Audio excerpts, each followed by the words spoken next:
Você me pergunta sobre a história do Código de Mineração no Brasil. O Código é aquela lei, a legislação que regulamenta essa atividade extrativa mineral. Se eu for bem longe, quando os portugueses chegaram por aqui, lá em 1500, os bens minerais pertenciam ao rei. Então era o rei quem, né, estipulava as regras. Tá? No Império, aí ficou uma legislação que se chama de dominial, né? O imperador é quem mandava. E teve um aspecto interessante, que quando teve a proclamação da República, que foram os latifundiários de São Paulo e os de Minas Gerais que fizeram a República. E olha só para a mineração. E a Constituição de 1891 dizia o seguinte: os minérios pertencem ao dono da terra. Quer dizer, o dono da terra era dono das vacas, das árvores e dos minérios que tinha ali. Tá?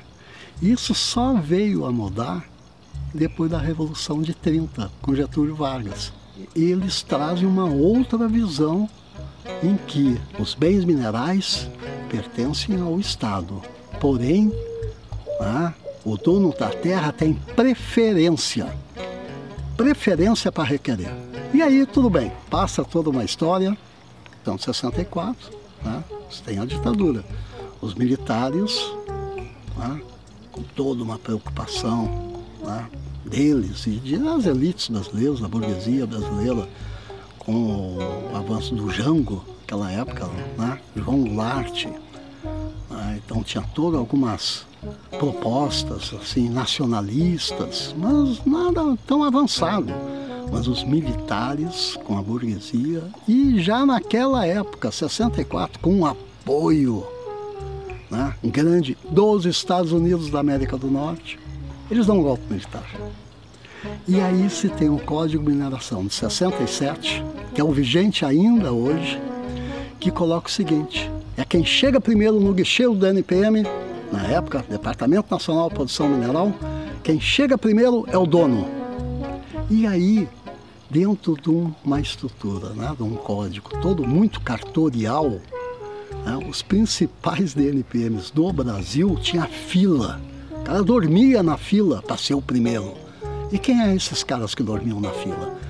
Eram pagos pelas grandes mineradoras. E esse Código 67, da ditadura militar, ainda é vigente. Tá? Nos governos aí de Lula, né, a partir de 2013, depois de Dilma, se teve toda uma discussão para mudanças desse código, uma série de propostas, né, tipo Conselho Nacional de Política Mineral, tipo que a concessão de lavra, que é o principal direito minerário do país, ele não fosse por tempo indeterminado.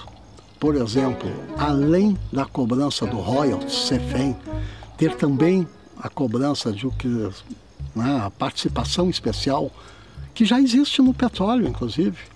Isso aí tem que refletir para as contas, né, do ponto de vista daquela comunidade que está ali, do município, do estado e do país. E no caso não reflete. Então a participação especial seria uma coisa importante. Tá? Como outros tipos de mudanças. Michel Temer, ele apresentou 3 medidas provisórias de mudanças da legislação. Uma foi aprovada, que é a transformação do NPM em Agência Nacional de Mineração. Uma outra também foi aprovada, que se referia à CEFEM, ao royalties, alterando algumas questões em relação à CEFEM. E tinha uma das medidas provisórias, 790, que era a mudanças mais do Código de Mineração mesmo, alguns aspectos do Código de Mineração. Esta não foi aprovada, essa medida provisória do Temer, governo Temer. Tá?